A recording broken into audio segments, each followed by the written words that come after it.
الخبيثات للخبيثين والخبيثون للخبيثات.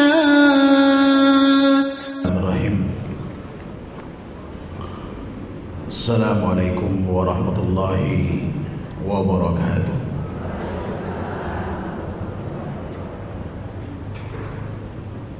الحمد لله نحمده ونستعينه ونستغفره ونستهديه ونتوب إليه ونعوذ بالله من شرور أنفسنا ومن سيئات أعمالنا من يهده الله فلا مضل له ومن يضلله فلا هادي له. أشهد أن لا إله إلا الله وحده لا شريك له وأشهد أن محمدا عبده ورسوله لا نبي بعده. اللهم صل وسلم على محمد وعلى آله وصحبه وسلم تسليما كثيرا. Amma ba'd. Akhwat sekalian yang dirahmati Allah Subhanahu wa taala, puji syukur kehadiran Allah Subhanahu wa taala yang telah melimpahkan berbagai macam rahmat karunia nikmatnya kepada kita, bil khusus nikmat iman dan Islam, sehingga kita bisa bertemu kembali di tempat yang mulia ini dalam keadaan sehat walafiat. Salawat dan salam senantiasa kita berikan kepada Nabi kita Muhammad sallallahu alaihi wasallam berserta para kerabat, sahabat dan pengikut setianya sampai hari kiamat nanti. Akhwat sekalian yang Allah Subhanahu wa taala, ada satu penyakit yang paling berbahaya,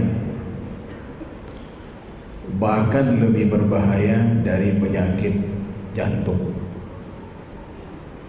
lebih berbahaya dari penyakit stroke atau penyakit-penyakit fisik lainnya. Karena penyakit ini bisa merusak perilaku kita,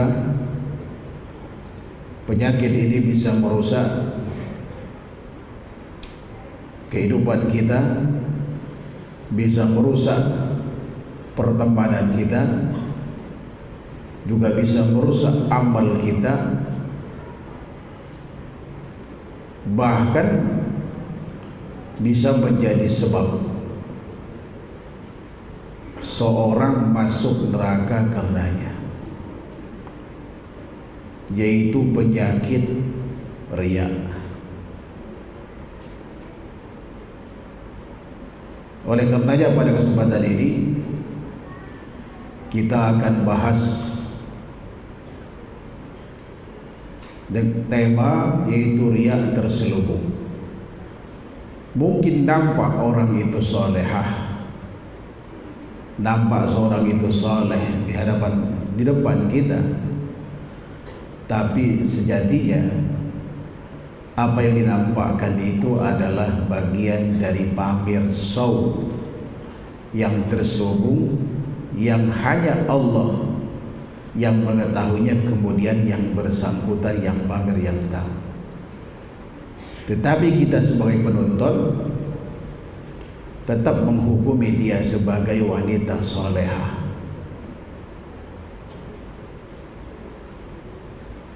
Sebab akidah kita, akidah Sunnah wal Jamaah,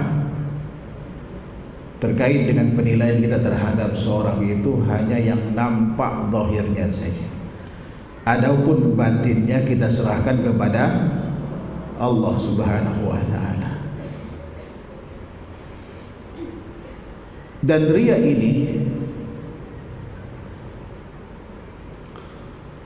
merupakan perkara yang paling Rasulullah sallallahu alaihi wasallam takuti. Bahkan beliau mengkhawatirkan perkara ini terjadi pada sahabat-sahabat beliau.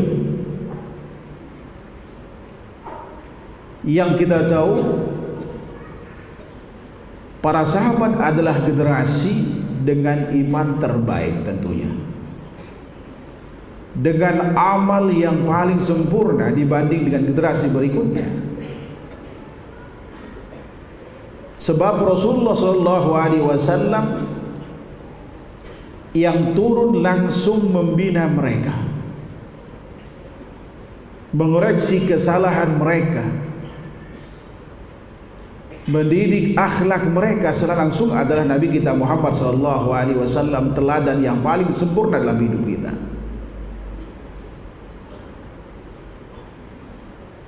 Ujian keimanan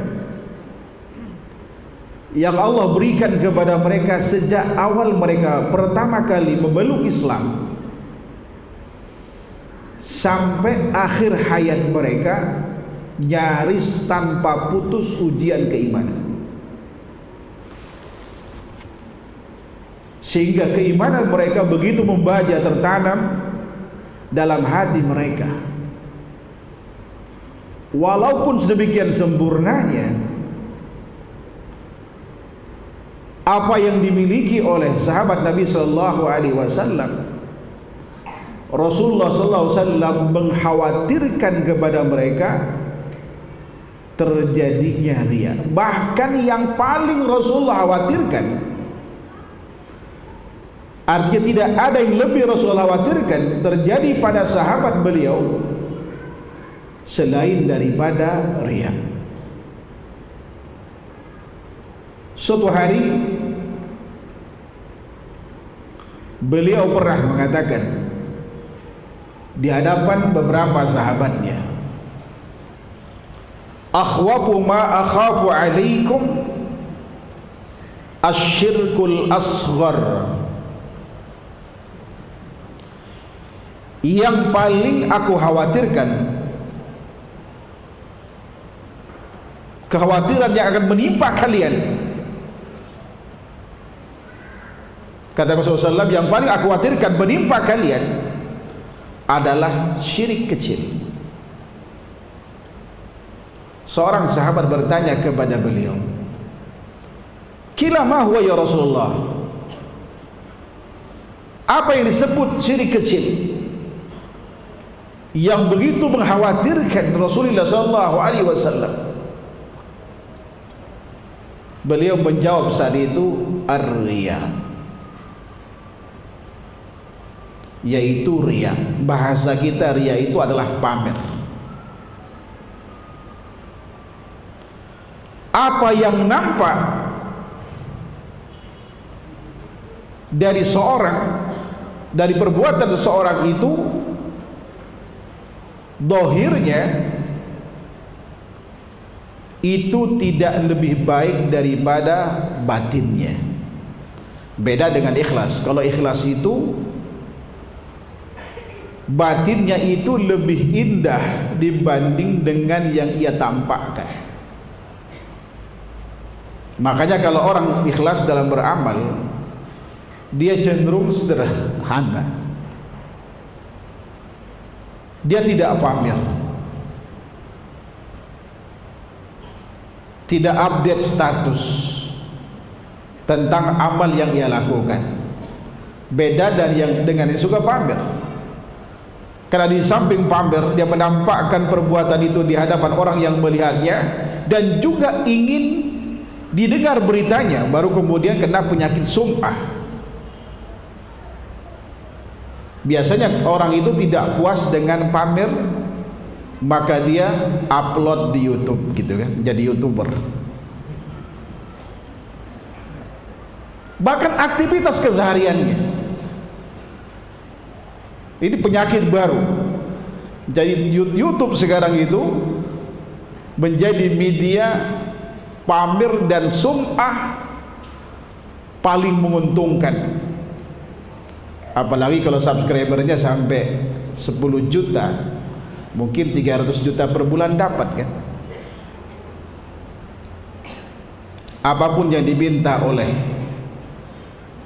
pemirsa atau penggemarnya, subscribernya, apapun diminta dia lakukan,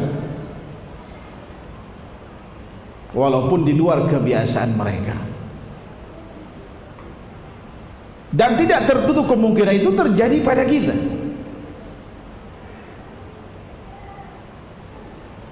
Karenanya Rasulullah SAW sangat mengkhawatirkan yang namanya syirik kecil ini, yaitu riya.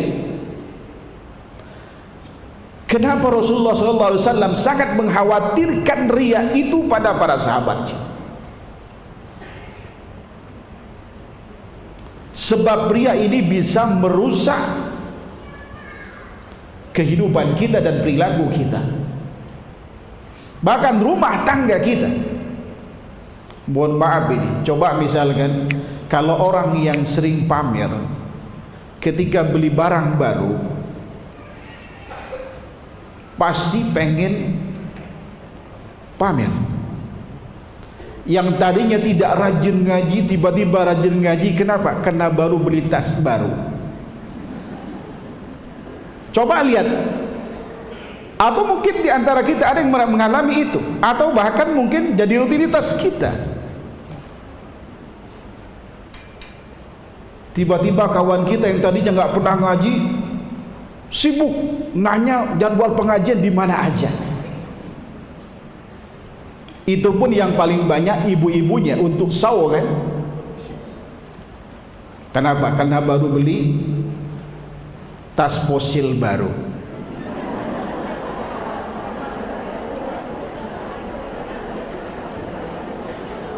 Ya kan? Atau tas Louis Vuitton misalnya, yang mungkin kelas yang ngaji di sini kayaknya ya Louis Vuitton fosil gitu kan, atau mungkin ada yang Tumi gitu, ya kan? Harga 5 juta sampai 15 juta, bahkan ada yang 25 juta. Kalau Hermes mungkin satu-satu ya 400 juta, 600 juta gitu. Saya cuma tahu nama dan pernah ngeliat kecil harganya 400 juta. Yakin kalau punya tas ini duduknya paling, datangnya paling depan karena pingin dapat sop terdepan. Megangnya pun beda, cara jalannya pun beda kan gitu. Coba perhatikan teman-teman, ini kayak yang ketawa ini mungkin pengalaman kayaknya. Begitu pula beli sepatu baru, Masya Allah rajin sekali, mungkin pura-pura keseleo, pura-pura jatuh. Kenapa? Pengen terlihat sepatunya. Iya ini baru pakai, kalau nggak terbiasa, baru beli kemarin gitu. Update status lagi. Ini adalah riya terselubung itu. Jilbab, Masya Allah, walaupun jilbabnya syar'i, saya melihat sekarang sulit mencari jilbab syar'i. Karena masih ada apa? Renda-renda, motif-motifnya gitu kan. Bahkan istri saya pun ketika saya kasih tahu, nih 10 syaratnya, kata dia ini nggak bagus katanya. Saya bilang pokoknya udah saya sampaikan, tanggung jawab sendiri di hadapan Allah Subhanahu wa taala. Dan kadang saya nggak mau beli, pokoknya yang nggak sesuai dengan syariatnya kita nggak mau beli. Biasanya dia beli sendiri. Ternyata mama itu sama semua. Karena istri Ustaz juga manusia. Dia ikut sekarang, kayaknya ketawa di luar dia. Sengaja saya bawa dia. Awal sekalian ya Allah Subhanahu wa taala.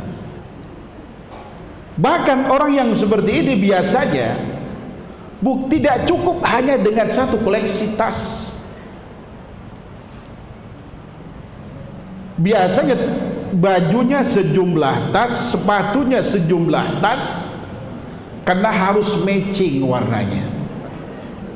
Kalau pink dari rambut, dari ya kan kerudung, termasuk brosnya kalau masih pakai bros, cincinnya, gelangnya, jamnya, Pokoknya kesian suaminya itu. Sampai ke sepatu. Bahkan kalau dia punya duit tuh bisa ganti cat mobil. Saking pengen matchingnya, atau bahkan mungkin nyewa dia. Bayangkan, ya kan? Kalau satu hari ada 3 pertemuan, berarti 3 pasang apa? Tas, sepatu, bros, termasuk abayanya, jamnya, Masya Allah itu kali 30 hari. Itu luar biasa. Bukan tidak boleh kita berpakaian bagus,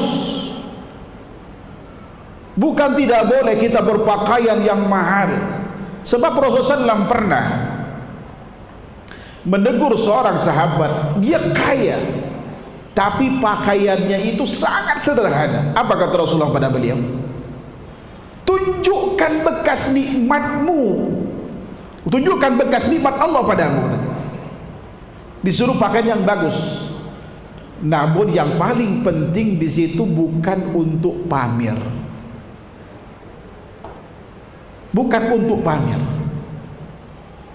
Saya kenal seorang pengusaha, dia dokter juga, dia pebisnis, suami istri pebisnis. Istrinya bisnisnya di bidang pom bensin, punya banyak pom bensin, suaminya punya banyak rumah sakit. Ya kan? Ketika haji bersama kami, beliau cari sorban yang paling mahal, cari baju gamis yang paling mahal, Al-Quran yang paling mahal. Apa dia bilang? Pak Ustaz, saya alhamdulillah Allah berikan kelonggaran harta sama saya. Saya pengen beribadah kepada Allah Subhanahu wa Ta'ala dengan pakaian yang terbaik, di tempat yang terbaik ini, dia bilang itu. Saya nasihati beliau awalnya, kenapa Bapak tidak yang sedang aja, yang sedang aja lah, tidak usah terlalu mahal. Lebih baik kemudian untuk sedekah, Pak. Alhamdulillah Pak Ustaz, saya bukan pamer. Saya setiap hari di Indonesia ngasih makan orang minimal 400 sampai 1000 orang per hari. Walaupun kemudian saya sedih terhadap beliau, kondisi beliau keagamaannya sekarang ini rusak karena pemahaman yang sudah melenceng jauh dari sunnah, karena didekati oleh seorang ustadz yang berpaham melenceng. Buku-buku akidah yang pernah saya berikan dibuang semua sama dia, tinggal Al-Quran. Ketika saya main ke rumah sakitnya, bahkan rumah sakitnya pun banyak dijual dan lebih cenderung dia mandiri, pengen beribadah saja katanya. Dia berpaham sufi sekarang, ya kan? Aset-aset semua dijual. Saya bilang Masya Allah, ini sayang orang ini, karena akidahnya nggak benar, ditempel betul sama ustadz ini, ya kan? Tadinya saya suruh kakak saya, karena waktu itu saya masih di Indonesia, untuk mendekati beliau, udah telat. Tapi saya coba hubungi beliau, tapi masih komunikasi. Sekarang tinggal di Bandung beliau. Itu orang kaya luar biasa. Ya, sebelum dia kenal agama pemahaman yang keliru ini, Masya Allah orangnya baik luar biasa. Sekilas dia tidak nampak orang kaya, sangat sederhana orangnya. Kenapa? Karena nilai dia, kata dia, bukan ada pada kekayaan itu. Kita pengen lahir orang-orang semacam ini dari kita ini. Sebab kalau kemudian kita selalu pamer-pamer, ya kan, bahkan maksain diri, bahkan yang Masya Allah ngutang, saking pengennya memenuhi keinginan untuk tampil beda dengan kawan-kawannya. Wanita semacam inilah yang kemudian membuat suami itu korupsi, menghalalkan segala macam cara, memanfaatkan posisinya dan jabatannya di kerjaannya untuk apa? Menghasilkan uang sebanyak mungkin tanpa melihat halal haramnya. Ketika tidak terpenuhi, biasanya ngancam, saya nyesel nikah sama kamu, Coba kalau ngikutin apa kata ibu saya dulu, mantan saya udah kaya-kaya sekarang. Suami marah kan? Inilah awal kehancuran rumah tangga. Awal sepele, pamer. Awal sepele itu pamer. Bahkan ada saya kenal seorang yang kalau beli baju itu 17 tel. Sekali beli baju 17 tel. Kalau satu baju bisa di angka 800.000 tinggal dihitung. Dan itu paling pakai sekali kata dia. Mudah-mudahan orangnya hadir. Saya mah gak sebut orangnya. Kan? Ini luar biasa dulu beliau itu. Tapi alhamdulillah setelah beliau kenal sunnah, sudah ada perubahan. Ya warna baju tidak terlalu mentereng seperti dulu. Kan yang nyunah biasanya bajunya kalau enggak hitam, merah marun, biru dongker, ya kan? Walaupun coklat, yang gelap-gelap lah. Ya kan? Walaupun punya baju satu, kayaknya banyak kena nggak pernah ganti, warnanya sama. Ini bagus sebetulnya itu. Ya kan? Dibanding kemudian harus gonta-ganti, besok putih, merah, kuning, hijau. Ketika nggak ada ganti, ya ketinggalan zaman kata kawannya, terpaksa kemudian maksa suaminya untuk beli lagi. Ini ria. Kenapa Rasulullah khawatirkan pada sahabat itu? Kalau Rasulullah menghadirkan kepada sahabat, justru kita ini yang sangat mengenaskan dibanding sahabat. Kenapa? Karena keimanan kita dibanding dengan sahabat bukan siapa-siapa kita. Potensi untuk ria itu lebih besar dibanding sahabat. Kemudian yang berikutnya, kenapa Rasulullah khawatirkan ria itu? Karena ria itu bisa merusak amal kita. Rajin beribadah kalau dilihat orang, rajin bersedekah kalau dipublikasikan. Walaupun pakai nama hamba Allah, dia gatal ingin ngasih tahu kawannya. Tahu nggak? Tadi yang di masjid alumni IPB yang diumumin, hamba Allah yang nomor 3 itu saya. Yang mana itu? Yang 100 juta. Ini berarti memang dari awalnya dia ria. Ketika ingin didengar kalau dia telah bersedekah 100 juta, itu berarti masuk ke penyakit sum'ah lagi. Ini merusak amal kita. Di saat dia sendirian, dia tidak mau beribadah, dia tidak mau sedekah. Bahkan berapa kali dia nolak orang miskin yang minta bantuan kepadanya. Lu cari yang lain aja. Kenapa? Karena nggak ada yang melihatnya. Saya yakin kalau orang semacam ini, ketika ada orang miskin datang, tetangganya banyak yang melihatnya, pasti dikasih mungkin 1 juta. Habis apa? Kelihatan sama tetangga. Kok banyak amat tadi ngasihnya? Ya kesian banget sih. Padahal kalau nggak ada yang ngelihat, dimaki-maki itu udah pulang semua langsung. Malu-maluin aja kerja. Biar kamu punya duit kan gitu. Di saat nampak terlihat oleh orang lain, dia semangat beribadah. Tapi di saat kemudian tidak ada yang melihatnya, dia tidak mau melakukannya. Ini orang munafik. Ria itu adalah sifat orang munafik. Di saat banyak orang, masya Allah, ngajinya dilantunkan dengan nyaring supaya terdengar suaranya merdu. Tapi di saat sendirian nggak pernah baca Al-Quran. Ya kan? Sekalipun baca Al-Quran di tengah malam, update status dari Isa, WA nggak dijawab, sengaja dijawab tengah malam. Mohon maaf ya, tadi nggak sempat balas karena ketiduran. Baru sempat balas setelah baca Al-Quran tengah malam. Sama aja nih, orang sedang tidur. Kenapa antum nggak jawab saja? Habis subuh kayak gitu kan? Untuk menjaga amal kita, ini merusak amal. Bangun dengan susah payah, ujungnya sumpah, nggak ada artinya juga amal yang kita lakukan.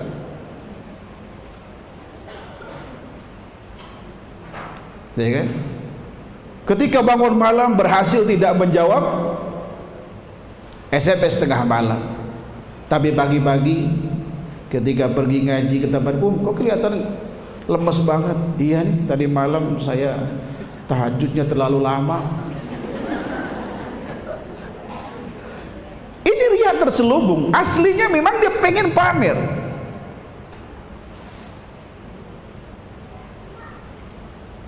Amal yang semacam ini itu bisa sia-sia. Sebab Allah Subhanahu wa taala mengatakan dalam sebuah hadis qudsi dalam riwayat Muslim,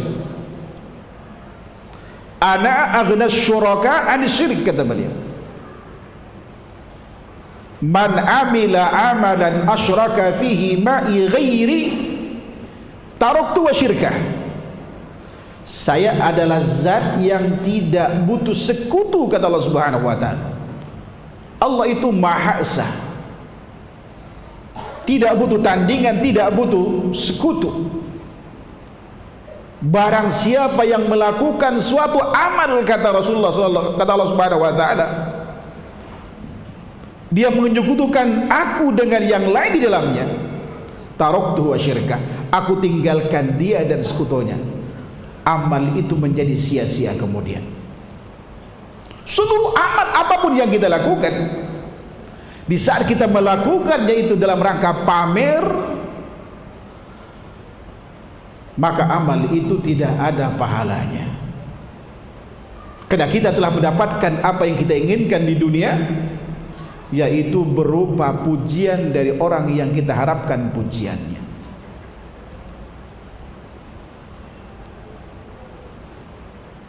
Ini sangat bahaya riya itu.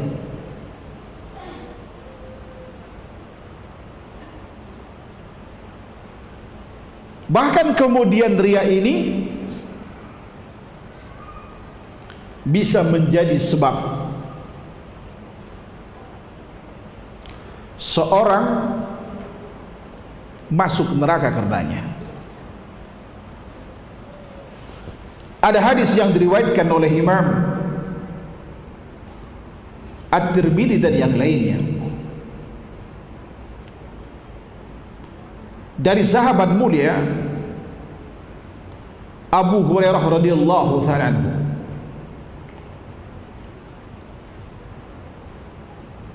Hadis ini disampaikan oleh Uqbah bin Muslim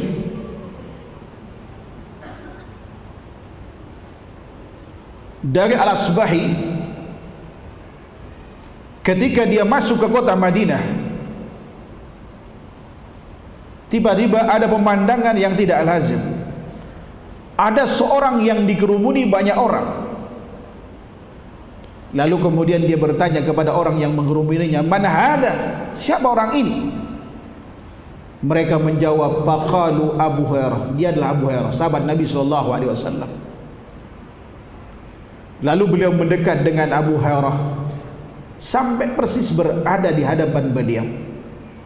Saat itu beliau berkomunikasi dengan orang yang mengerumuninya, karena banyak orang yang bertanya tentang hadis Nabi SAW kepada beliau pada saat itu.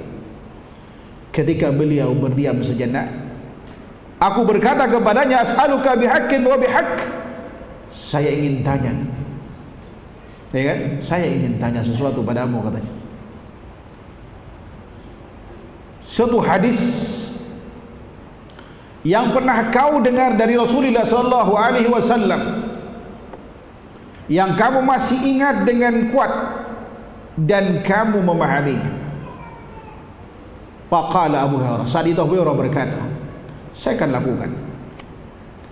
Saya ingin menceritakan kepada kamu suatu hadis yang aku dengar Rasulullah SAW menyampaikannya kepada aku. Saat itu kemudian beliau diam sebentar, beliau pingsan, mengingat kenangan manis bersama Rasulullah SAW. Setelah beliau sadar, beliau berkata lagi, saya ingin menceritakannya kepada kamu suatu hadis yang aku dengar dari Rasulullah SAW di rumah ini. Saat itu tidak ada bersama kami seorang, artinya beliau berdua bersama Rasulullah SAW. Saat itu sahabat mulia Abu Hurairah, ya kan, beliau pingsan lagi, dan kemudian setelah beliau sadar, Dia mengusap wajahnya. Ya, saya akan ceritakan kepada kamu, ya, bahwa aku pernah mendengarnya suatu hadis dari Rasulullah SAW di rumah ini. Diulang sampai berkali-kali, sehingga saya sampai 3 kali beliau mengatakan itu. Dan kemudian beliau berkata, ketika beliau sadar bahwa Rasulullah SAW pernah menyampaikan hadis ini kepadaku, annallaha tabaraka wa ta'ala idza kana yaumul qiyamah yanzilu ila al-ibadi liyaqdiya bainahum wa kullu ummatin jathiyah fa awwalu man yad'u bihi rajulun jama'a al-Qur'an wa rajulun qutila bi sabilillah wa rajulun katsirul mal. Sesungguhnya Allah tabaraka wa ta'ala nanti ketika di hari kiamat tiba, Allah hadir, ya kan, di hadapan para hamba-hambanya untuk mengadili mereka. Dan pertama kali yang dipanggil adalah seorang yang telah menguasai Al-Quran. Jamaah Al-Quran itu dia menghafal Al-Quran, dia paham yang isi Al-Quran dan juga telah mengamalkannya. Dan seorang yang terbunuh di jalan Allah Subhanahu wa ta'ala. Dan yang ketiga adalah orang yang banyak hartanya. Lalu saat itu kemudian Allah Subhanahu wa ta'ala berkata kepada sang qari. Qari zaman dulu itu adalah orang yang menguasai Al-Quran, yang memahami Al-Quran dan mengamal serta menyampaikan. Itu disebut qari atau qura jamaknya. Saat itu Allah berkata kepadanya, alam u'allimuka ma anzaltu ala rasuli, tidakkah aku pernah mengajarkan kepadamu sesuatu yang telah aku turunkan kepada utusanku, yaitu Nabi Muhammad SAW. Qala bala, iya, iya benar ya Allah. Kemudian Allah berkata lagi, famada amilta bima ulimta, apa yang kau lakukan dengan ilmu yang telah diajarkan kepadamu. Qala kuntu aqumu bihi ana al-lail wa ana an-nahar, aku bangun dengannya, aku baca di saat qiyamul lail dan juga ketika di siang hari. Fayaqulullahu lahu, Allah saat itu berkata kepadanya, kadzabta, kamu bohong, kamu dusta. Wa taqulu lahul malaika, dan malaikat pun berkata kepadanya, kadzabta, kamu dusta. Allah mengatakan dusta, malaikat pun mengatakan dusta. Wa yaqulullah, Allah berkata, bal aradta an yuqala innaka inna fulanan qari, tetapi yang kau inginkan dari bacaanmu di malam hari dan di siang hari itu supaya engkau dibilang qari. Kita tahu banyak orang yang masya Allah hafal Al-Quran dengan berbagai macam varian qiraat yang dia kuasai, bahkan ada yang dengan nada. Namun sayang, dia tidak mau membacanya kecuali dalam lomba. Dia tidak mau membaca Al-Quran kecuali pada saat acara-acara tertentu. Seperti di Indonesia kebanyakan, walaupun itu bid'ah, acara pernikahan, walimahan, ya kan, dibacain Al-Quran. Kenapa? Karena tujuannya supaya dibilang qari, semakin bagus, ya kan, bacaannya semakin indah, semakin merdu, banyak penggemar, sehingga kemudian banyak panggilan, amplopnya pun tambah tebal. Ya kan? Seakan-akan orang ini masya Allah dia ngaji Al-Quran dari kecil, dia kuasai qiraat, dia kuasai kandungan Al-Quran, bahkan mungkin tafsirnya. Tapi dia saat dia mengamalkannya tujuannya supaya dibilang alim, supaya dibilang qari. Dia riya, dia pamer dengan ilmu dan amal yang dia lakukan. Kata Allah, Anda dusta. Lalu kemudian Allah Subhanahu wa ta'ala bertanya kepada orang yang kedua, orang yang banyak hartanya. Allah berkata kepadanya, alam wasi' alaika hatta lam ahda'aka tahtaju ila ahd, bukankah aku telah meluaskan atau melapangkan hartamu sehingga aku tidak tinggalkan kamu butuh kepada orang lain, semua kebutuhannya tercukupi. Qala bala ya Rabb, betul ya Allah. Qala famadza amilta bima ataituka. Allah bertanya lagi pada orang kaya ini, apa yang telah kau lakukan terhadap harta yang banyak yang telah aku berikan padamu? Dia berkata, kuntu asilur rahim wa atasaddaq. Saya dulu ketika di dunia saya menyambung silaturahim, ya kan, dengan keluarga, dengan harta-harta itu. Saya sekolahkan ponakan saya sekolahkan mungkin ipar-ipar dan seterusnya gitu kan. Saya bayarin kebutuhan mereka di saat mereka sakit. Bahkan ada yang saya umrohkan, saya hajikan, dan semua amal yang butuh harta, ya kan, saya keluarkan untuk mereka. Begitu pula saya juga bersedekah kepada orang lain di samping apa yang saya lakukan itu. Fayaqulullah, Allah berkata kepadanya, kadzabta, Anda dusta, Anda bohong. Dan malaikat pun berkata kepadanya, kadzabta, Anda bohong. Dan Allah berkata kepadanya, bal aradta ayyuqala fulan jawad. Tapi yang kau inginkan sebenarnya dari perbuatanmu itu, dari infakmu itu adalah supaya dibilang apa? Fulan sangat dermawan, care banget sama saya. Tidak ada orang yang lebih dermawan dari dia. Ada pembangunan masjid, dia pertama kali yang nyumbang. Ada jembatan rusak, dia memprakarsainya. Ada jalan yang rusak, dia ikut andil dalam, ya kan, membangun jalan. Singkat cerita, tidak ada, ya kan, proyek-proyek yang membutuhkan dana kecuali dia ikut andil di situ. Termasuk bangun asrama barangkali, ya kan, yatim piatu, membantu pesantren, musola dan seterusnya. Bahkan mungkin 2 ribuan musola dia bang. Tapi tujuannya apa? Supaya dibilang dermawan. Kemudian dipanggil yang ketiga, yaitu orang yang mati di jalan Allah Subhanahu wa taala. Dia terbunuh syahid. Menurut pandangan kita, dia adalah syahid. Tapi bagaimana Allah Subhanahu wa taala menilainya? Saat itu kemudian Allah berkata kepadanya, fi madza kutilta, dalam hal apa engkau terbunuh atau engkau dibunuh?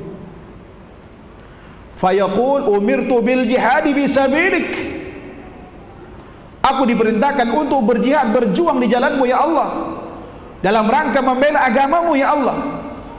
Faqataltu hatta kutiltu, aku berjuang, aku berjibaku di medan perang sampai kemudian aku terbunuh.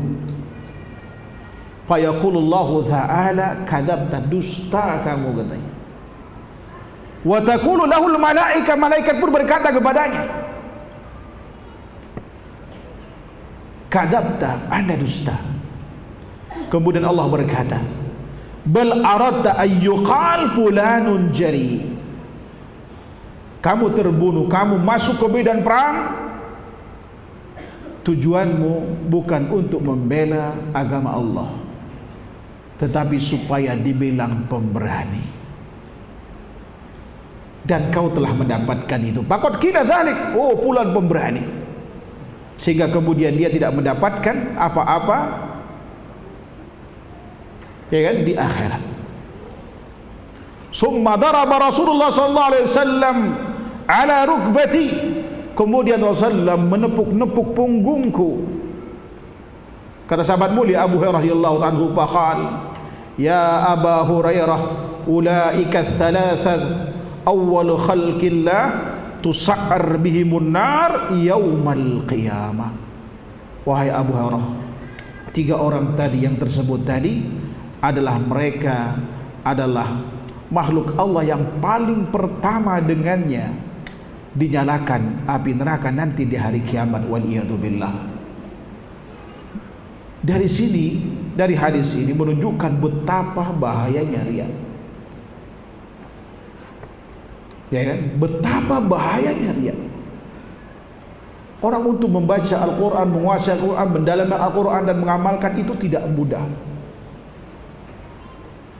Apalagi kemudian mengorbankan harta, sangat berat, kecuali mereka yang beriman kepada Allah Subhanahu wa taala, sebab mencari dan menjemput rizki itu tidak mudah.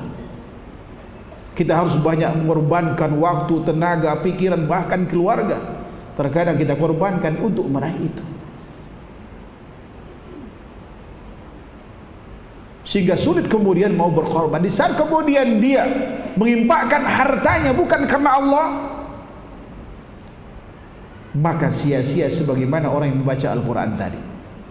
Termasuk tidak ada artinya amal besar yang dilakukan oleh seorang seperti jihad fisabilillah ini. Masya Allah, keistimewaannya luar biasa. Bahkan salah satu dari 3 tamu Allah di dunia adalah orang yang berperang di jalan Allah. Allah di dunia punya 3 tamu. Siapa pertama kali? Pertama adalah yaitu orang yang sedang umrah, orang yang haji, dan orang yang berperang di jalan Allah Subhanahu wa taala. Sebagaimana sabda Nabi sallallahu alaihi wasallam, "Abdullahi thalath." Tamu Allah di dunia hanya ada 3. Al-Ummar wal Hujjaj wal Ghazi fi sabilillah, yaitu orang yang umrah, orang yang haji, dan orang yang berperang di jalan Allah Subhanahu wa taala. Sebab mereka ini, kalau yang haji dan umrah mendapatkan haji mabrur, maka tidak ada imbalan bagi mereka kecuali surga. Seorang yang berperang dalam rangka kemudian membela agama Allah Subhanahu wa taala, mati syahid, ujung dari syahidnya itu di sana ada surga.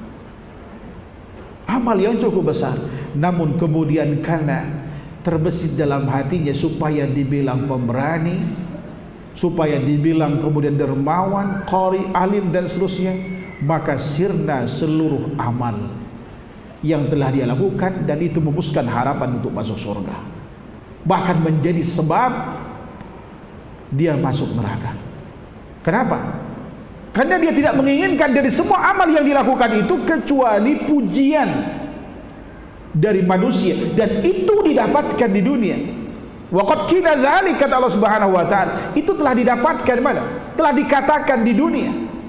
Anda pengen dibilang alim, sudah dikatakan alim. Oh, fulan alim, masya Allah, diundang ke mana-mana. Ya kan? Tetapi niat Anda dari semua itu hanya riya, pamer. Fulan masya Allah sangat dermawan, masya Allah masjid yang dibangun sudah banyak, jalan yang dibangun sudah banyak, panti asuhan yang dibantu luar biasa banyaknya. Tetapi kemudian sirna pahala, ya kan, disebabkan oleh riya yang terbesit dalam hatinya di saat dia menginfakkan hartanya. Begitu pula jihad fisabilillah yang begitu besar dan tidak semua orang melakukannya, menjadi kerdil dan tidak ada artinya di hadapan Allah Subhanahu wa taala. Karena yang diharapkan oleh dia adalah apa? Panggilan pemberani. Inilah kenapa Rasulullah sallallahu alaihi wasallam sangat mengkhawatirkan riya itu terjadi pada sahabatnya. Kalau Rasulullah sangat mengkhawatirkan kepada sahabatnya dengan keistimewaan yang kita sebutkan tadi, itu artinya potensi syirik kecil ini akan terjadi pada umat-umat yang jauh jaraknya Rasulullah itu sangat besar, tak terkecuali kita. Dan riya ini akan menyentuh seluruh manusia. Karena aslinya manusia kan senang pamer. Tidak ada manusia yang tidak ingin dipuji. Makanya kita harus berupaya semaksimal mungkin agar semua aktivitas yang kita lakukan itu karena Allah. Sulit iya. Bahkan seingat saya Sufyan bin Uyainah atau Sufyan Tsauri, Sufyan bin Uyainah seingat saya pernah mengatakan, tidak ada yang paling sulit untuk dibenahi daripada ikhlas. Ikhlas itu lawan dari riya. Bayangkan ketika kita di saat sedang sholat saja, Allahu Akbar, awalnya mungkin di saat kita sendirian, kita nggak berharap pujian dari orang lain. Namun ternyata ada kolega bisnis kita atau yang sedang menunggu jawaban habis nadhar gitu kan, ternyata batuk mertua yang tadinya sholatnya pingin pendek dipanjang-panjangin bahkan sampai nangis-nangis. Supaya apa? Calon mertua terbuka, masya Allah, saya tidak menyangka suaranya begitu merdu. ini kalau jadi imam buat anak saya kayaknya pas banget nih. Ditelepon anaknya, segera kasih jawaban, terima dia. Bisa jadi kan? Sangat bisa. Orang yang sedang ngaji sendirian masuk, nggak ada yang mendengar, biasa-biasa dia baca, nggak pakai irama, bahkan nyaris tidak terdengar suaranya, bahkan oleh dia pun dibaca barangkali dalam hati, Bismillahirrahmanirrahim. Tapi begitu ada orang, 2-3 orang baru, ya kan, yang masuk ke dalam masjid, mulai dinyaringkan, sampai mungkin membuat dia menangis, dihayati, baca, ditadaburi, masya Allah, sampai orang ini terkagum yang melihatnya. Ingat, yang kita dapatkan bukan pahala, tetapi yang kita dapatkan hanya pujian dari orang. Orang mengatakan salut, hebat dan seterusnya. Sementara, ya kan, pahala yang satu huruf yang kita baca bernilai satu kebaikan yang dilipat gandakan 10 kali lipatnya, jauh dari catatan amal kita. Nanti di akhirat, di saat kita ditanya oleh Allah Subhanahu wa taala, ya kan, kamu telah diajalkan Al-Quran, telah menguasai Al-Quran, apa yang kau lakukan dengannya? Saya telah membacanya di masjid, membacanya di siang hari dan di malam hari, di semua kesempatan, di saat ada waktu lowong saya baca. Dusta, kata Allah Subhanahu wa taala, karena Anda membaca itu semua karena ingin dipuji, suaramu bagus, qori dan seterusnya. Hampir semua manusia jangan mengalami yang namanya riya. Bagaimana dengan ustaz? Sama, ustaz juga manusia, kecuali Anda berguru dengan jin. Ustaz manusia, bukan malaikat. Ada riya terselubung terkadang. Ya mungkin contoh lah, saya nggak sebut nama, ketika menyebut dalil, ya kan, Quran ayat sekian di pojok atas sebelah kiri halaman sekian. Apa pentingnya Anda menyebut itu? Kalau orang yang hafal nggak perlu disebut itu. Cukup disebutkan misalkan surah An-Nisa ayat 56. Pasti orang tahu, ya apa tidak? Surah An-Nisa di lembaran sebelah ini, di lembaran kelima, di sebelah kanan, kalau urutan barisannya mungkin di ke-7, kalau nggak ke-8. Ya kan? Kalau hadis cukup disebut nomornya atau riwayat ini, bab ini, selesai. Hadis cukup kita tampilkan data itu. Kalau misalkan rawahul Bukhari, selesai, sehingga orang baca Sahih Bukhari, ya kan, di bab ini udah dapat. Nggak perlu di halaman ini, cetakan ini, nomor sini dan seterusnya. Ada yang semacam itu. Ada juga kemudian yang masuk, setan itu masya Allah masuk ke hati kita, ya kan? Itu dengan berbagai macam cara. Baik di saat kita taklim, terbesit di hati, ada orang kagum dengan apa yang kita sampaikan. Ketika menyampaikan, saya pernah dulu ketika menyampaikan hadis tentang qunut itu, sampai dia datang waktu umroh, dia seorang akhwat belum nikah lagi kan. Pak Ustaz, antum kok bisa seperti ini, gimana katanya? Muncul di hati, oh berarti dia perhatian juga dari tadi ini. Alhamdulillah istri nggak ikut saat itu. Muncul di hati kan. Dan itu sangat berbahaya. Padahal kita saat itu menyampaikan, memang ada yang bertanya. Saya bilang, anti nggak tahu proses saya menghafal ini lama. Prosesnya mulai mengkajinya sampai menghukumi, sampai kemudian kita hafal riwayatnya. Dulu hafal saya dengan hatta nama kitab-kitabnya itu. Kenapa? Karena tiap hari dibaca. Nggak ada keistimewaan bagi orang yang suka meneliti, suka membaca. Itu nggak ada yang istimewa dari apa yang saya lakukan. Tapi bagi orang yang belum pernah melakukan, gimana kok bisa hafal, gimana. Sama dengan orang yang melihat orang hafal Al-Quran kan. Bagi penghafal Al-Quran itu biasa. Itu biasa. Makanya kalau anak sama-sama menghafal Al-Quran, seperti di saya misalnya, apa? Nggak mungkin mereka riya. Kenapa? Yang lain juga hafal, bahkan ada yang lebih banyak dari dia hafalan. Ada yang sama-sama misalkan 10 juz, hafalnya lebih bagus dari dia. Apa yang mau diriain gitu? Karena riya itu biasanya kita merasa lebih unggul dari orang lain, merasa istimewa dari orang lain.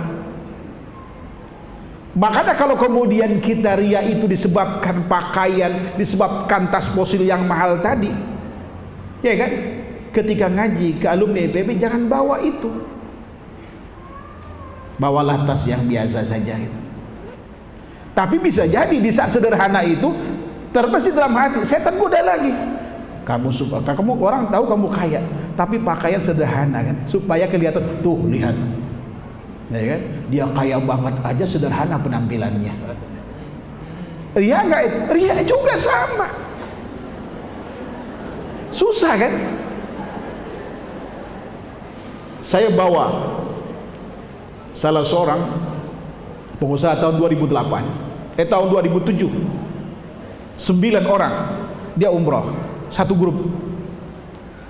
Satu ini orang paling kaya, dia punya beberapa pulau di Indonesia ini, dia punya. Tapi penampilannya tidak ada nampak kalau dia orang kaya. Jam yang dia beli itu 15 rial, saya tahu karena belinya sama saya. Teman-temannya Masya Allah kan kaya-kaya tuh teman-temannya, dia beli Rolex termahal gitu kan. Temennya ngomongin, itu Pak, itu orang paling kaya, tapi pelitnya minta ampun katanya, kata dia. Lalu kemudian ketika di Jeddah menjelang pulang, saya ceritain, Pak, terus terang ada yang mengganjal di hati saya sebelum kalian pulang. Saya berdua sama beliau, ketika yang lain belanja, saya duduk sama dia, ya kan, di Corner Shopping Center itu. Saya bilang ke beliau, dari kemarin sejak di Mekah, di Madinah, orang itu semua ngomongin Bapak kan. Bapak belanjanya katanya Bapak orang paling kaya di sini, betul apa tidak? Dia ketawa. Tapi saya lihat Bapak belanjanya jam 15 real. Dia bilang, Ustadz katanya, saya pernah hidup seperti mereka. Ketika saya tuh masuk kolektor jam, ada jam terbaru dari Rolex saya beli. Tapi kemudian saya merasa disiksa. Semakin mahal aksesoris hidup kita, itu semakin tersiksa batin saya. Pernah jam saya bilang gitu, saya capek betul. Habis pulang kantor, saya tiba di rumah, tidur, bangun gara-gara jam lupa dicopot sebelum tidur. Pernah ketinggalan, saya stres, harus balik lagi. Kenapa? Saya nggak percaya dengan pembantu saya. Kemudian saya berpikir, saya disiksa sama jam ini. Saya disiksa, dia bilang nggak bisa tidur karena dia nggak nyaman, karena dia takut tergores. Bahkan ada kawan dulu kakak kelas saya di Ummul Qura, ya kan, baru beli jam mahal, paling mahal, mahasiswa ya, nggak ditelepon pun dia ngangkat telepon. Saya kerjain sama teman saya, anak kiai dari Lombok, saya kerjain sama dia. Kita miss call, saya nomor baru dia nggak tahu. Begitu miss call, saya yang miss call. Itu jadi sampai akhirnya kemudian ketahuan, kita kecawak cekikikan kalau kita ngerjain dia di kamar saya. Padahal kita yang nelpon, kemudian saya matiin. Jadi dia nelpon, iya apa besar apa sih? Seakan-akan dia ngomong bisnis gitu ya. Padahal kita tahu siapa dia. Ini Masya Allah manusia disiksa. Bahkan mungkin ada di antara kita yang baru beli cincin, ya kan? Itu sibuk selalu apa? Nyingkap bajunya, paling depan tangannya. Aduh pegel nih, pegel ya. Apa? Supaya terlihat cincin. Tangan selalu berpangku tangan begini ya. Supaya apa? Kelihatan cincin. Disiksa. Kalau pakaian paling bagus, nggak mungkin duduknya paling belakang. Selalu pengen terdepan. Kalau ngaji mungkin ngajinya jam 9.30, mungkin jam setengah 9 sudah hadir dia. Kenapa? Supaya orang yang hadir melihat pakaian, kalau pakaian saya baru, kayak desainer kondang. Saya ingat dulu ada akhwat kita, beliau sudah meninggal. Pakaiannya ketika ngaji, beliau duduk itu selalu susah. Saya tanya, kenapa akhwat ini kalau duduk dia susah? Dia bilang, kata temannya, bajunya mahal Pak Ustadz itu. Saya berpikir jauh. Ini jangan-jangan ketika dicuci nanti ditongkrongin tuh pembantu. Ini baju harga 4 juta, gajimu cuma 2 juta. Kalau sampai gores, 2 bulan kau tidak digaji. Ya kan? Saya yakin ketika makainya pun dia akan sangat hati-hati. Mungkin seisi rumah ditanya komentarnya tentang bajunya pantas atau tidak pantas, ya apa tidak? Di depan kaca yang biasa semenit itu bisa 1 jam. Mandi lama. Begitu nyampe ke tempat pengajian, ya kan? Wah, dia udah merasa pede, seakan-akan baju dia yang paling mahal. Dia pamer. Apa kemudian kata kawannya? "Ukti, ini beli di mana? Kayaknya baju bagus nih, saya tahu ini. Cuman kelihatan lebih tua sedikit Anda pakai ini, kurang pas warnanya." Gimana kira-kira? Hah? Saya yakin gak konsen ikut pengajian. Yang ada ngerutu dalam hatinya, mungkin nangis pulang ke rumah. 2-3 hari dia ngerutu, ya kan, gak bisa tidur di rumah, akhirnya stroke gara-gara baju. Dibawa kemudian ke rumah sakit, kata dokter ini paling sembuh 3-4 bulan Pak. Itu bisa lebih cepat nggak? Maksudnya wafatnya itu. Nyusahin aja. Ini Masya Allah gitu. Jadi semakin mahal sebetulnya pakaian kita itu, semakin tersiksa kita. Coba bandingkan dengan baju daster. Bandingkan dengan baju daster. Ya kan? Coba makainya saja, kalau baju baru itu biasanya mungkin setengah jam kan, bolak-balik depan kaca, ya kan? Tapi kalau daster, saking gak ada harganya, gak sampai 1 menit. Bahkan terbalik pun kita gak tahu. Baru tahu setelah dikasih sama tukang sayur, "Bu, maaf baju ini kebalik." Itu saking tidak harganya kan.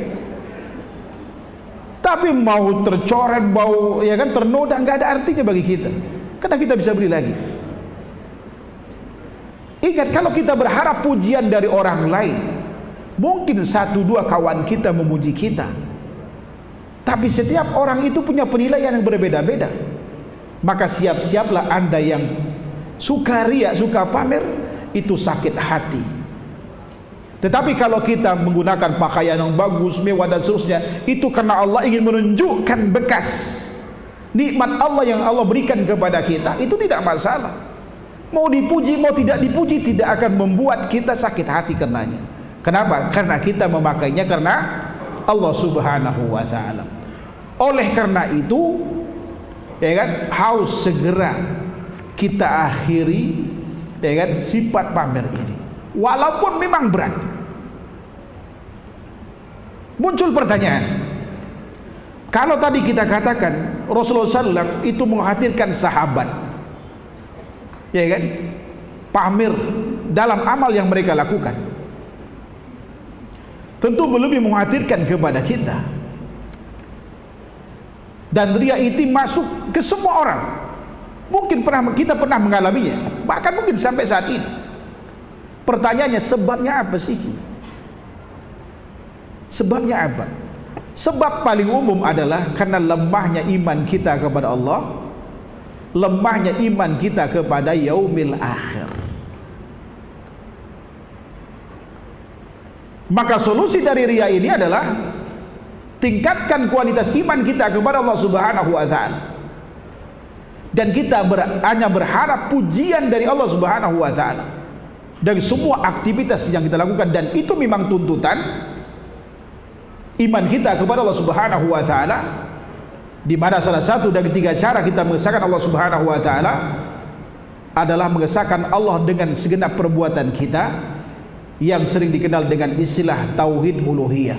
Mengesahkan Allah dengan segenap perbuatan kita. Di saat kita berpakaian, di saat kita sholat, di kita berinfak, di saat kita berperang, semua amal harus diperuntukkan karena Allah Subhanahu wa ta'ala. Ini yang membuat insya Allah kita akan ikhlas dalam semua amal kita. Kemudian kita tingkatkan kualitas iman kita kepada yaumil akhir. Sebab apapun yang kita miliki di dunia ini, ya kan, yang karenanya manusia memuji kita, tidak ada apa-apanya dibanding dengan yang Allah janjikan kepada kita di akhirat. Bayangkan, orang yang paling miskin di surga saja itu mendapatkan 10 kali lipat dunia dan seisinya. Ada yang tidak mau? Mau apa tidak, ibu-ibu? Mau nggak mendapatkan 10 kali lipat dunia seisinya? Kalau saya nggak mau.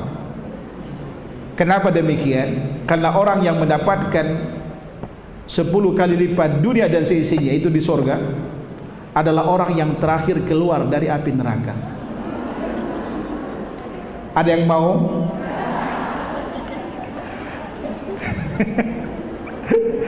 Kalau pilihannya kekal dan terakhir keluar dari api neraka, pilihannya apa? Pasti pilihannya keluar terakhir dari api neraka, walaupun mendapatkan paling sedikit, yaitu dunia dan seisinya. Pilihan yang terbaik adalah tanpa harus mampir ke neraka. Salah satu kuncinya, ikhlaskan semua amal kita karena Allah. Nah, kalau orang yang paling miskin saja mendapatkan sedemikian rupa istimewanya di surga, ya kan? Makanya kita harus berjuang semaksimal mungkin di dunia ini agar kita mendapatkan lebih dari orang miskin yang mendapatkan di surga itu. Paling tidak mendapatkan surga Firdaus. Ini surga yang diharapkan oleh Rasulullah SAW. Setiap muslim ketika berdoa minta kepada Allah untuk minta surga apa? Surga Firdaus. Kemudian yang kedua, sebab ria itu adalah kena pergaulan. Kalau kita punya kawan yang suka pamer, untuk sementara jauhi dia, karena itu akan tertular. Walaupun barangkali pertama kali kita bergaul dengan dia kita bisa menahan diri, tapi lama-lama selalu kita diomongin, dicengin. Ya kan, suami lu kaya, masa beli gini aja nggak bisa, suami saya aja gajinya nggak seperti suami anda, saya bisa beli ini, bisa beli ini. Sesekalilah nakal gitu kan. Akhirnya lama-kelamaan terbawa arus. Hindari pergaulan dari orang-orang yang suka pamer.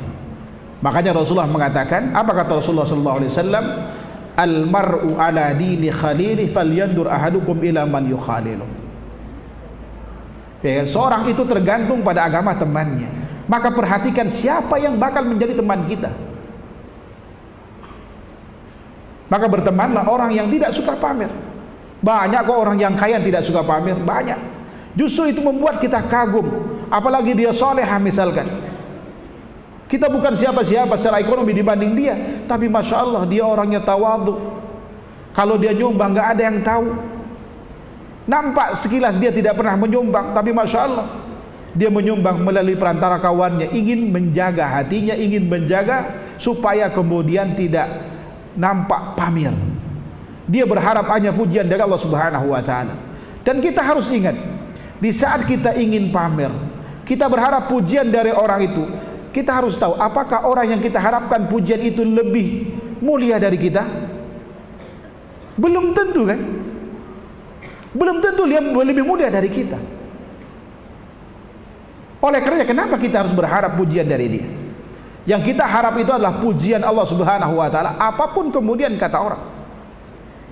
Apapun kemudian kata orang. Sebab kalau Allah memuji kita, Allah akan muliakan kita di dunia dan di akhirat.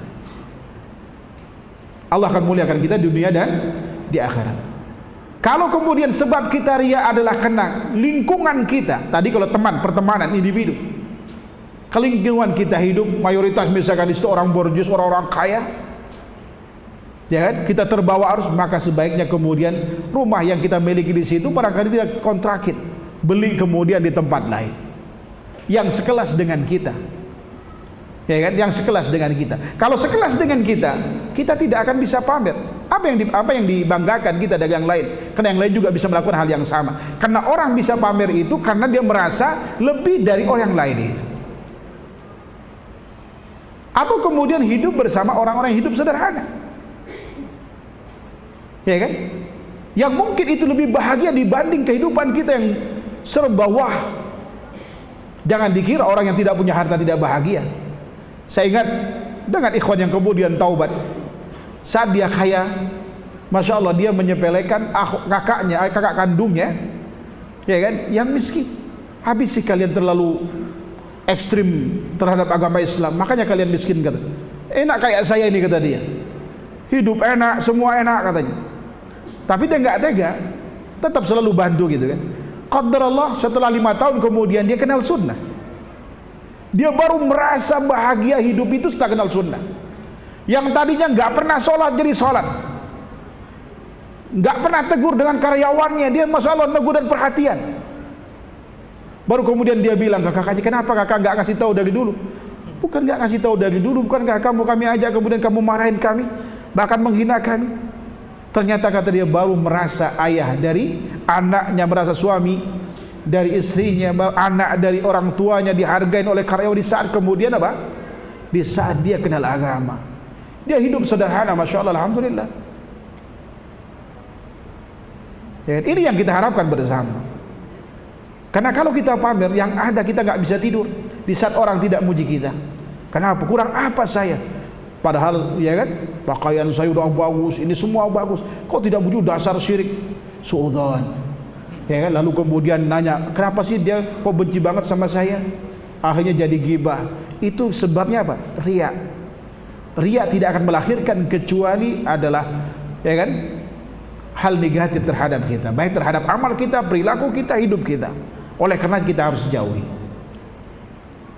Ya kan? Di samping itu kemudian kita harus apa?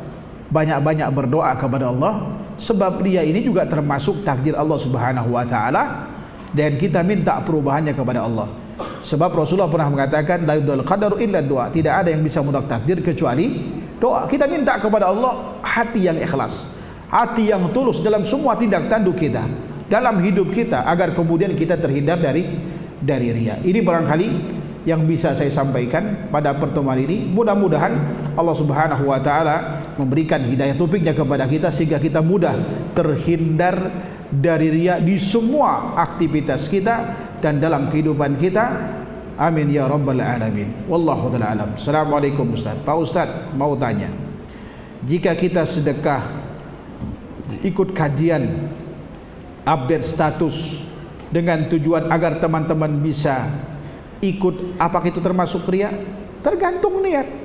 Kalau Anda melakukan ini adalah karena ikhlas, ya kan, karena Allah Subhanahu wa taala, ya kan, itu tidak masalah supaya teman kalian itu mengikuti hal yang sama. Ini namanya tahaddus bin ni'mah. Allah perintahkan kepada kita, wa amma bi ni'mati rabbika fahaddis. Adapun dengan nikmat Tuhanmu, maka ceritakanlah. Kita misalkan nih rajin bersedekah, alhamdulillah Allah Subhanahu wa taala memberkahi hidup kita, memberkahi keluarga kita, sehingga anak kita nggak sakit-sakitan, anak kita Allah berikan kelebihan, masya Allah IQ-nya, sehingga sekolahnya pun semua masalah berprestasi, bahkan kemudian cenderung gratis gitu kan. Kemudian orang mencintai kita karenanya.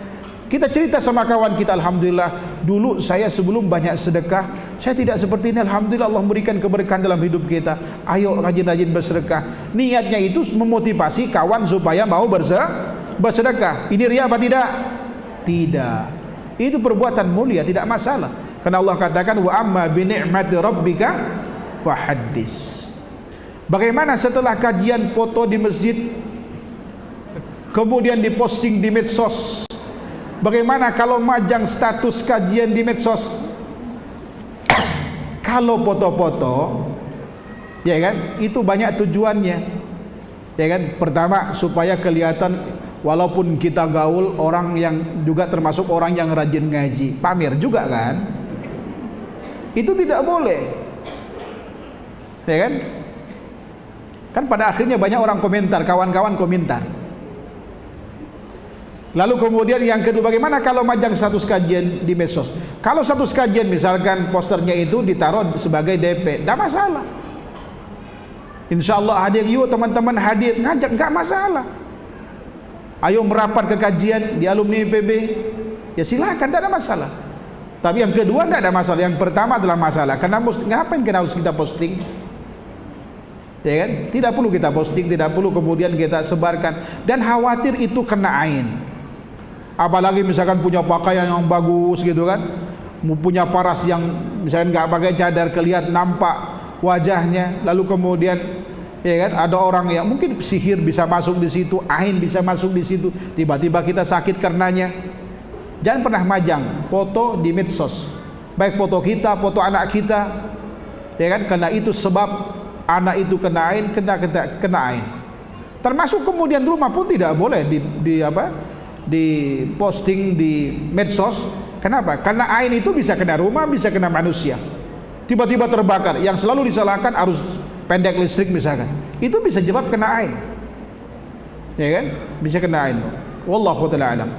Bagaimana caranya agar niat kita ikhlas dan terbebas dari riya? Udah kita jelaskan tadi. Ikhlas itu memang tidak mudah, tapi tetap diupayakan. Tapi kalau kita berusaha ikhlas kepada Allah Subhanahu wa taala, namun kemudian setan menggoda kita, kamu belum ikhlas, katakan pada diri kita bahwa kita ikhlas. Ya kan? Kita berjuang semaksimal mungkin. Misalkan di saat awal-awal kita bersedekah, umumnya kan berat itu. Tapi ketika menjadi sebuah rutinitas, itu akan ikhlas itu dengan sendirinya muncul. Makanya amal itu diseringkan. Amal yang berpotensi untuk riya, katakan seperti bersedekah misalkan, itu seringkan saja, lawan riya itu. Nanti lama-lama hilang. Jadi perjuangan berat memang, karena setan itu selalu menggoda kita, apalagi amal yang kita lakukan itu ujungnya surga. Pasti dia orang yang paling pertama nggak setuju, yang ingin menghalangi kita untuk meraih surga adalah mereka. Kita lawan mereka, ya kan? Kita lawan mereka agar kemudian tidak menggoda kita. Dan biasakan melakukan amal-amal, ya kan? Amal-amal sunnah itu umumnya dilakukan secara mandiri kan, seperti qiyamul lail, baca Al-Quran, lakukan ketika tidak banyak orang. Puasa, orang banyak nggak tahu. Kalaupun kemudian kita berkunjung ke rumah kawan kita misalkan sedang puasa, afwan, ana lagi sedang puasa, tidak masalah, ya kan? Tapi jangan kemudian tiap Kamis ke rumah dia, ya kan? Setiap Kamis selalu ke rumah dia supaya ditanya puasa, walaupun dia, ya kan? Itu khawatir terjebak pada riya juga. Ini setiap kesini Kamis dia tanya puasa, padahal saya tahu dia saya nyiapin makanan, ya kan? Yang jelas yang tahu riya itu pertama Allah, kemudian yang bersangkutan adalah kita. Tetapi kita sebagai orang luar yang menilainya tidak boleh menilai orang kecuali yang nampak zahirnya. Oh, kayaknya riya, nggak boleh begitu. Suudzon namanya, nggak boleh kita. Kayaknya dia puasa supaya dibilang soleh aja, udahlah, nggak usah berteman sama dia, itu suka pamer, ya kan? Kita nggak boleh begitu, ya kan? Yang menilai adalah Allah. Kita cukup nampak zahirnya saja. Wallahu ta'ala alam. Assalamualaikum warahmatullahi wabarakatuh. Bagaimana cara menguatkan hati supaya tidak riya, terhindar dari riya apalagi dalam hal ibadah kebaikan, karena peran dan godaan setan pun terus membisiki, dan saat kita sadar telah riya, apakah istighfar dapat menghapus dan dosa riya tersebut? Insyaallah. Kalau misalkan gini, dalam sholat lah misalkan, kata ulama mengatakan ketika kita dalam sholat awalnya khusyuk, awalnya ikhlas karena Allah, tiba-tiba kemudian muncul riya, lawan riya itu. Karena kalau kita biarkan dari awal sampai terakhir itu riya, pahala sholat kita nggak dapatkan. Bahkan bisa jadi kalau berubah niat sholatnya karena orang tersebut, itu bisa syirkul akbar. Konsekuensinya bisa bukan hanya pahala sholat kita nggak dapatkan, tapi seluruh amal yang kita lakukan bisa sirna pahalanya, ya kan? Kita berusaha maksimal hilangkan riya itu dengan menghayati kandungan bacaan-bacaan yang dibaca dalam sholat itu.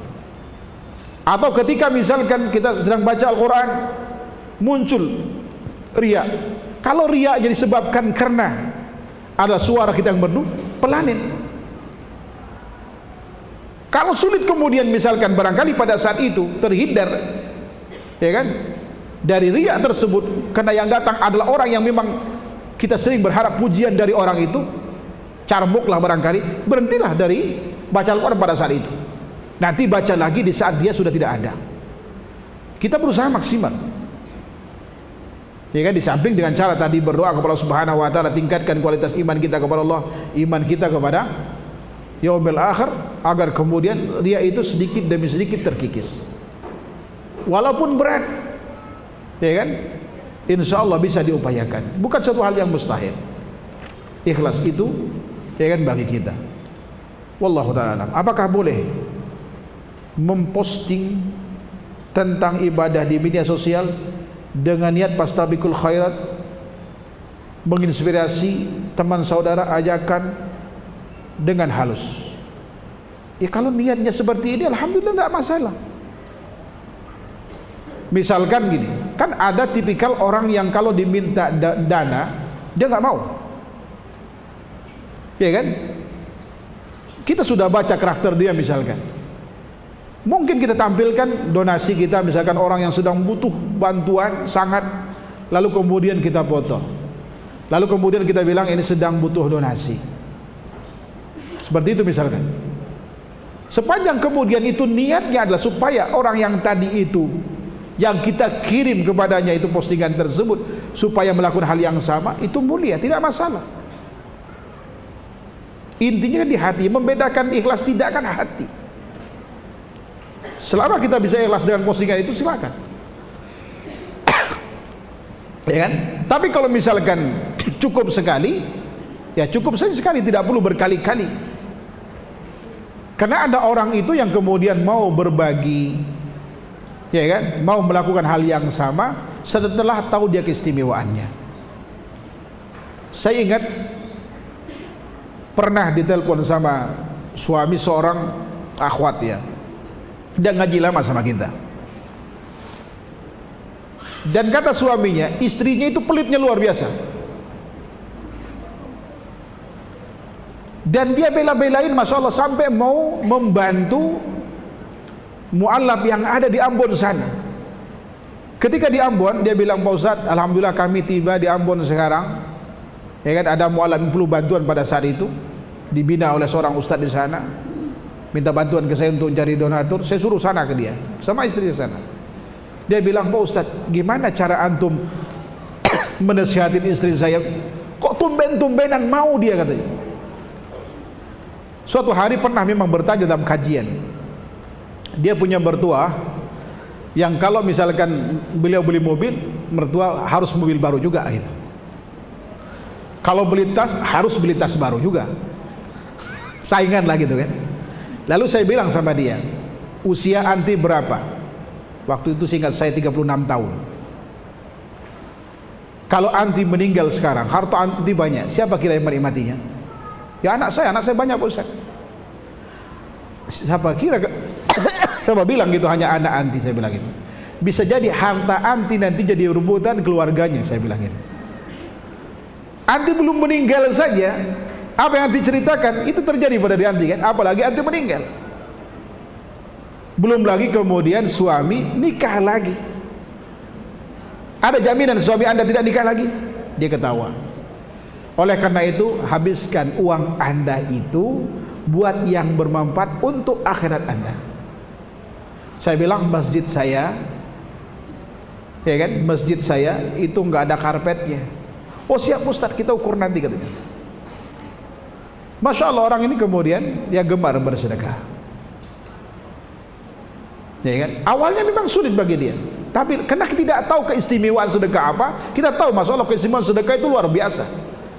Ingat ketika orang meninggal, ya kan, ketika diwafatkan Allah Subhanahu wa taala, dinampakkan tempatnya di barzah itu. Dia berharap kembali ke dunia. Yang ingin dia lakukan apa? Fa'asaddaqa wa akum minas salihin. Saya ingin melakukan sedekah supaya saya termasuk golongan orang yang saleh.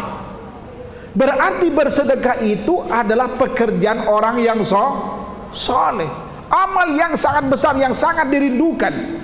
Andai kata setiap orang yang mati itu dikasih kesempatan untuk hidup, mereka ingin melakukan sedekah. Kenapa sedekah? Sedekah itu Masya Allah bukan banyaknya yang dilihat, tetapi keikhlasan dan seberapa rutin kita melakukannya. Allah janjikan ampunan dosa bagi orang yang gemar bersedekah. dan rutin melakukannya dan ikhlas melakukannya. Tapi kalau dia pamer, nggak ada arti amal yang dilakukan. Nggak ada arti dari amal yang ia lakukan. Jadi dibiasakan, ya kan? Jadi dengan tadi mungkin postingan boleh sesekali, atau kemudian kita kasih tahu, kita posting keistimewaan bersedekah atau keistimewaan amal yang ingin supaya orang itu melakukan. Misalkan haji, posting apa masalah tentang haji, keistimewaan haji.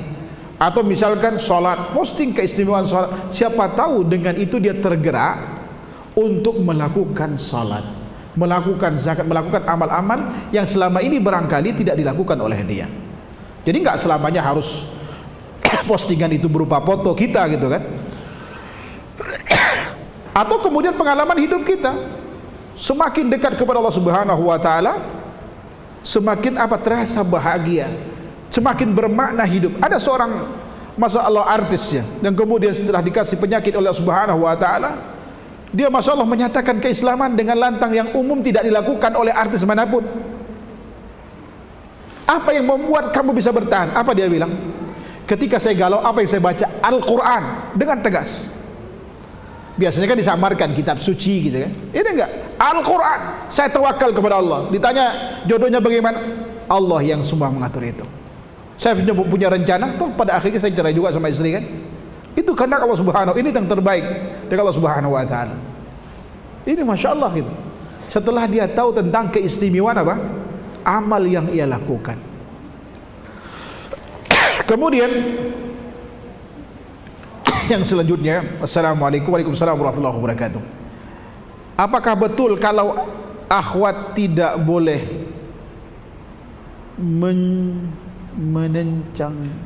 mengencangkan suara saat ngaji karena suara akhwat adalah aurat? Taib, khilaf bainal ulama tentang suara wanita apa aurat apa tidak. Sebab Aisyah radhiyallahu anha pernah bertalbiyah itu kedengaran oleh sahabat yang lain. Kalau tubuh wanita itu aurat, yang mengatakan bahwa wanita itu aurat adalah hadis Nabi sallallahu alaihi wasallam. Itu dipahami itu adalah aurat itu. Al mar'atu auratun min ra'siha ila qadamaiha. Jadi wanita itu adalah aurat dari ujung rambut sampai ujung kakinya. Dari sini dipahami termasuk suara kan begitu. Tetapi kemudian muncul khilaf itu karena Aisyah radhiyallahu anha, kita tahu siapa beliau. Beliau orang yang paham Quran, saat paham tentang hadis Nabi sallallahu alaihi wasallam. Beliau ketika bertalbiyah itu menyaringkan, tetapi jangan teriak-teriak, ya kan? Yang penting tidak melembut-lembutkan. Apalagi ketika menerima telepon dari orang lain, teman suami, jangan dilembut-lembutkan. Ya, ketika misalnya Assalamualaikum, jawab Waalaikumsalam. Ya, ada apa? Suami saya sedang tidur. Udah cukup. Jangan kemudian, maaf ini siapa ya? Ini temannya yang kemarin bukan, bapaknya lagi tidur. Itu udah, ya kan, kelayangan yang di sana, apalagi sedang bermasalah sama istrinya. Ini lembut banget istri kawan saya, artinya rajin nelpon. Ingat, dari telepon itu kemudian ada kasus di mana di Tanjung Priok, akhwat sama-sama ngaji, ikhwan sama-sama ngaji, kemudian sampai zina. Hati-hati itu, jangan sampai demikian. Ya kan? Karena setan itu menggoda. Semakin tinggi iman kita, semakin tinggi juga setan menggoda. Ya kalau kelas ustadz, ya kelas ustadz setannya. Ya kan? Kelas orang awam, kelas awam dia. Setan menyesuaikan dengan kelas kita. Taib. Jadi aslinya suaranya tidak masalah, yang penting tidak dilembutkan. Dan lebih baik kalau kemudian dengan suara pelan. Dan itu tidak etis, secara etika itu nggak etis. Perempuan suaranya teriak-teriak gitu kan, mas ini mas gitu. Orang pada takut. Taib. Saya lebih cenderung kepada yang mengatakan bahwa suara bukan aurat. Wallahu ta'ala alam. Karena aurat itu kan aslinya kan bisa ditutup, maka ditutup aurat. Kalau mulut bagaimana ditutupnya? Aurat itu sifatnya fisik ya, sifatnya fisik. Sementara suara, ya kan, itu tidak bisa, bukan fisik. Bagaimana antum menutup suara? Tidak bisa. Yang pasti tidak boleh kemudian dilembut-lembutin. Yang membuat hati orang yang yang munafik itu, ya kan, kemudian berpikir buruk terhadap kita.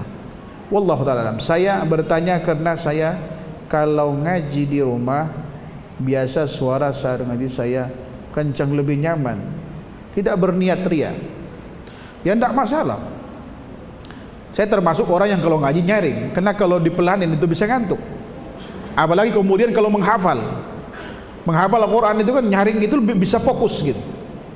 Bisa fokus. Ada tipikal anak, sama hampir semua anak yang ada di kita ngapal Quran itu, ada yang suara perlahan bisa ngapal, ada yang suaranya nyaring. Ya maka kita yang nyaring suruh naik ke atas biar tidak ganggu yang lain.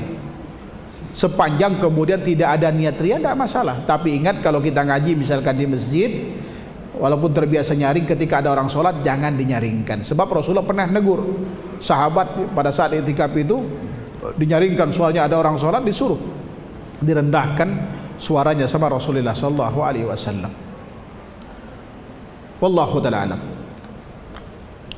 Kemudian bagaimana tip menjaga hati dari riya dalam beramal? Saya kira sudah dijawab 2-3 kali tadi pertanyaan yang sama. Bismillah Ustaz, ana izin bertanya bagaimana jika kita malah mengurangi kualitas beribadah jika di hadapan manusia karena takut riya, apakah mengurangi kualitas beribadah menjadi dosa? Taib, gini maksud saya tadi, kalau kita meninggalkan, ya kan, pertama kalau kita melakukan amal karena manusia, karena Allah dan manusia itu riya. Kalau kita meninggalkan amal juga karena manusia juga itu riya. Paham ini? Kita melakukan amal karena manusia riya, kita meninggalkan amal karena manusia riya, gitu kan? Paham ini? Taib. Kalau misalkan seperti tadi ini, contoh kasus tadi yang orang kita membaca Al-Quran, orang ini orang yang kita harapkan pujian lah. Mungkin dalam kehidupan kita, mungkin dia karena atasan kita, mungkin dia adalah orang yang lebih dari kita, ingin kita tunjukkan. Lalu kita baca Al-Quran, sepertinya sulit kalau di hadapan dia kita sulit ikhlasnya gitu. Bolehkah kita meninggalkan, ya kan, bacaan itu? Kita katakan boleh. Kenapa? Karena mudaratnya lebih besar bagi dia. Tetapi nanti ketika orang ini nggak ada, kita lakukan lagi untuk menjaga hati kita.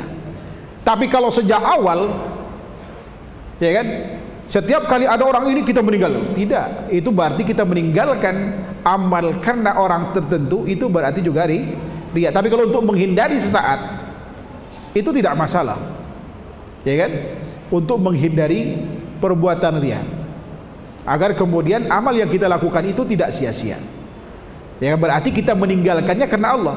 Dari mana kita tahu sia-sia? Karena kalau kita mengamalkan, itu kan, mengamalkan sesuatu lalu kita riya di situ, maka amal itu akan sia-sia. Jadi kalau kita tahu kita meninggalkan amal itu karena adanya dalil yang mengatakan kalau riya itu akan membuat amal kita sia-sia, maka kemudian itu boleh, sebab kita meninggalkan amal itu karena mengamalkan dalil tersebut, misalkan seperti itu.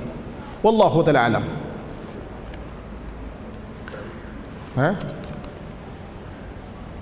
Habis waktunya, saya nggak ngelihat. Ustaz mau tanya bagaimana caranya bila kita menyumbang dana buat masjid agar tidak riya itu terjadi pada kita? Syukran.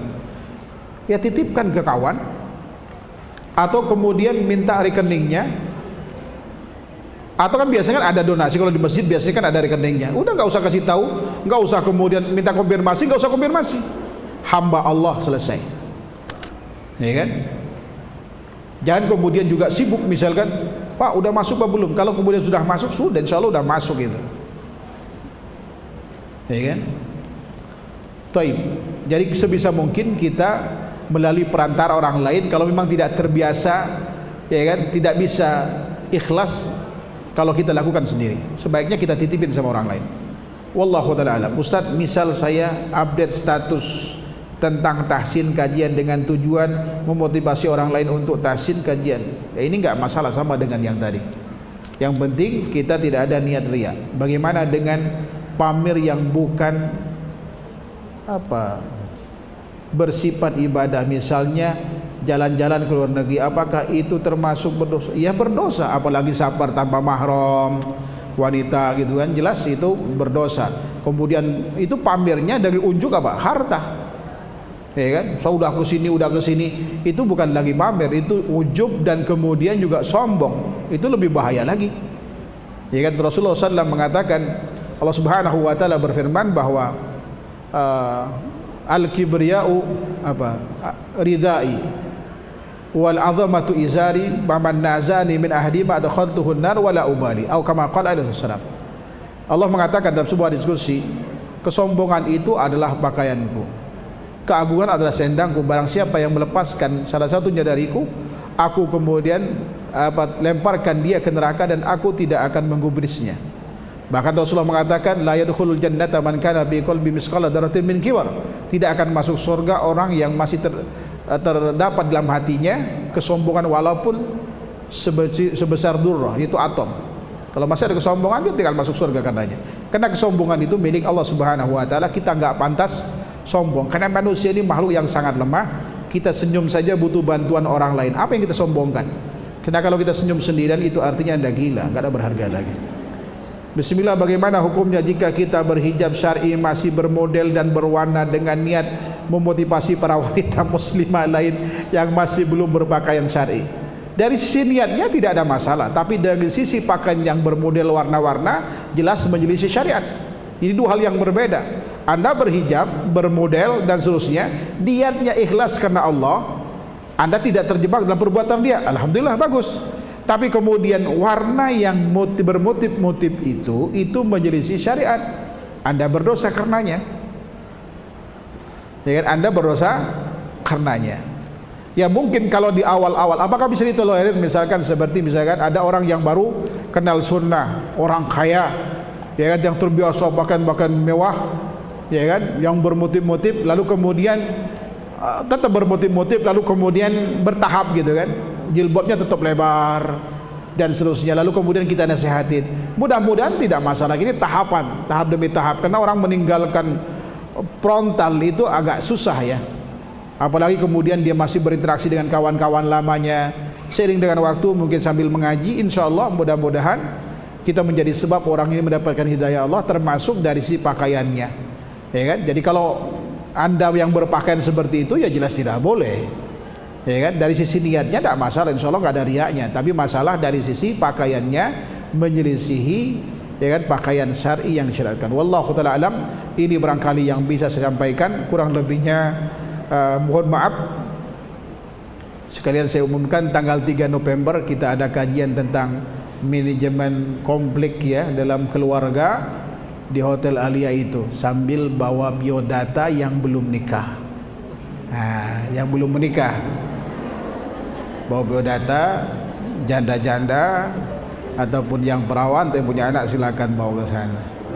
Saya sama Ustaz Najmi Umar insyaallah, ya kan. Tapi suaminya enggak usah dibawa kayaknya, karena kalau suaminya dibawa nanti minta biodata ke saya enggak bisa nolak. Wallahu ta'ala alam wa sallallahu Muhammad wa ala alihi wa sahbihi wasallam. Subhanakallahumma wa bihamdika asyhadu an la ilaha illa anta astaghfiruka wa atubu ilaik.